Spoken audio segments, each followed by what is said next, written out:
Disney's Hollywood Studios is getting Mickey's Runaway Railroad pretty soon, and there was even talk of it also coming to Disneyland. But where? Well, we may have an idea of where that might be, but it could cost you something that you love, or maybe something you don't. I'm not sure. Find out next from Fresh Baked.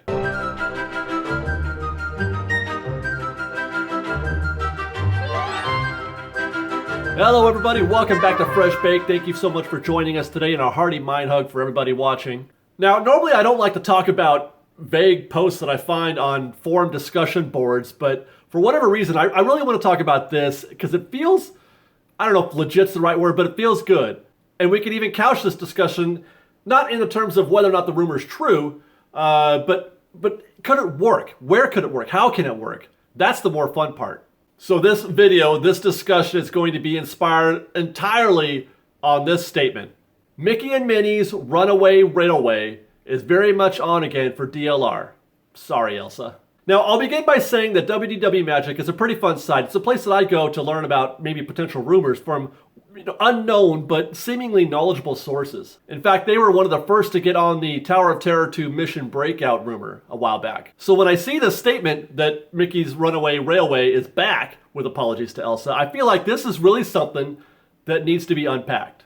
So my first question is, why Elsa? Why are we apologizing to Elsa? And it seems like the first place you want to go where Elsa exists today is at the Hyperion Theater, where currently Anna and Elsa are doing the Frozen show in DCA. And this move would make sense in terms of a bigger picture, in terms of rebranding the Hollywood Backlot and Hollywoodland. And it also seems to be a more acceptable transition from Marvel Land to the Hollywood Backlot. Today we've got Marvel Land, then this sort of awkward Frozen show, and then the Hollywood Backlot.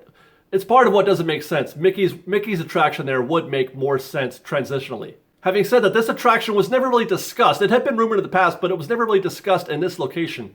Previously, they had been talking about it going in the Hollywood Backlot, where the Monsters, Inc. ride is. And that was part of extending the Hollywood Backlot into the current transportation hub. But now that the Eastern Gateway project has ended, we can't close the transportation hub. We can no longer encroach on the transportation hub because we still need it, unless they move the transportation hub somewhere else. And I might also add at this point that any preconceived ideas that they might have had for Marvel Land or its expansion into the backlot are put on hold because of the ending of the Eastern Gateway project, which, as we've stated before, is probably why we haven't received any kind of formal announcement or details about Marvel Land.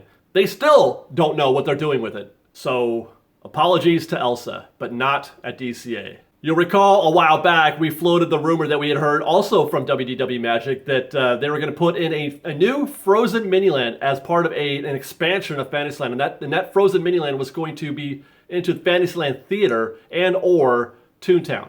And this, I believe, is why we are apologizing to Elsa, because that Frozen Miniland is no longer on the table. So why would this happen? Why would we lose a potential Frozen Miniland? Frozen, after all, is immensely popular.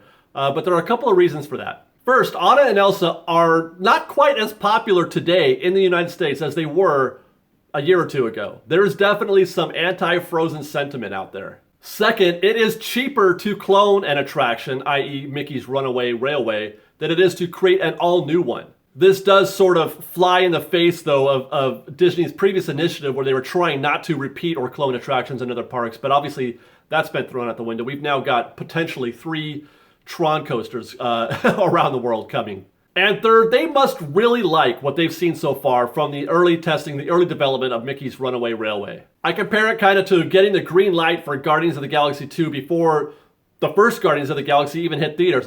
Or similarly, giving Rian Johnson, permission to make 3 more Star Wars movies before we've even seen Last Jedi. They like what they've seen so far, so much so that they're ready to greenlight this project here in Disneyland. That, by the way, should be pretty good news for Walt Disney World fans.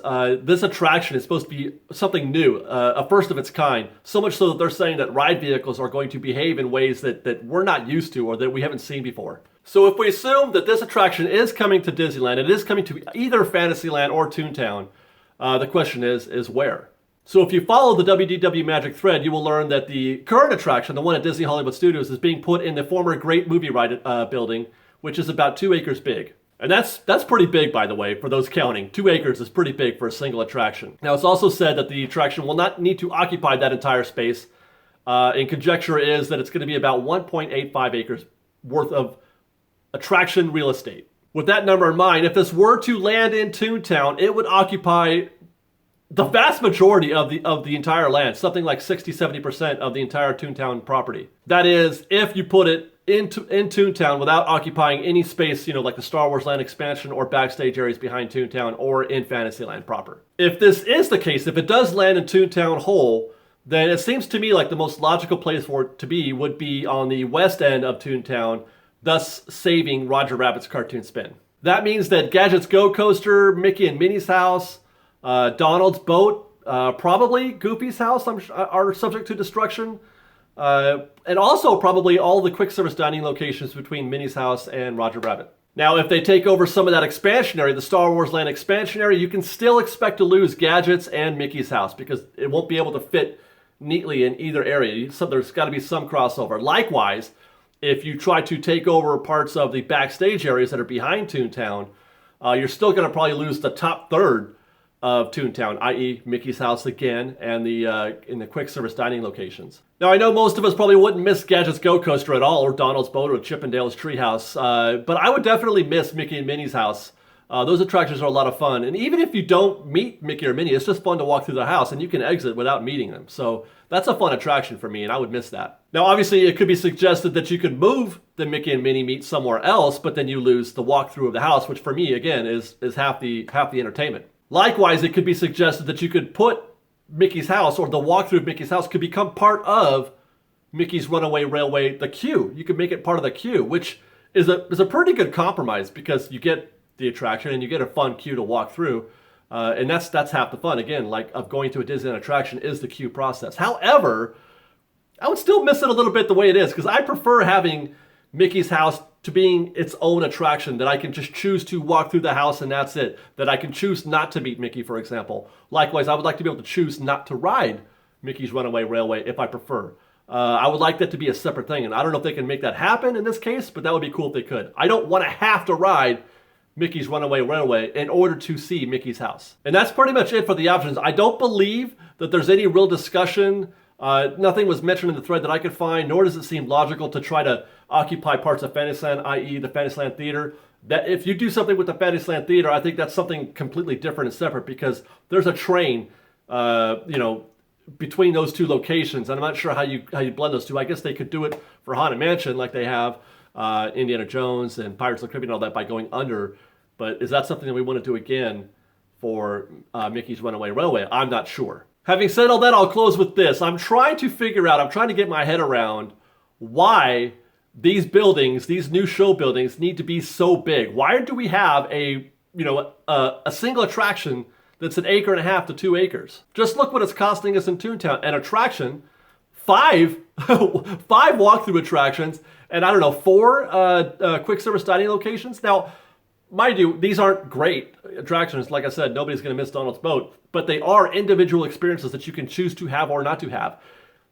Putting in a single attraction to occupy all that space gives you one choice, and that's it. Same thing for Battle Escape. The Battle Escape building is the biggest thing I've ever seen, and I have to ask myself, what is it costing us? What are we not getting at Galaxy's Edge because the Battle Escape building is so big? Is that what cost us the Bantha People Mover? I'd like to know. Now, I will admit, I have no reason to think that these are causally related. I'm not sure if one leads to the other, but it does seem like we are using an exceptional amount of real estate for just one thing. Pandora, oh my God, I completely forgot about Pandora. What about Flight of Passage? That is another queue that is enormous. It's the biggest queue, I think, as far as I understand it, that they've ever made. Is that costing us anything in Pandora? We've got just the one e-ticket, and then we've got the dark ride, one dining location, one gift shop. I mean, is there not another way? I don't know. Like I said, I'm not the theme park expert. I am not an engineer in any way, so I can't say with any certainty, but it just does seem like, to me, it's expensive. This real estate is expensive. I want to hear from you guys, Fresh Baked. Let us know your thoughts on this and whether or not you even want a Mickey's Runaway Railway at Disneyland, either in Toontown or Fantasyland, or would you have preferred a Frozen Miniland?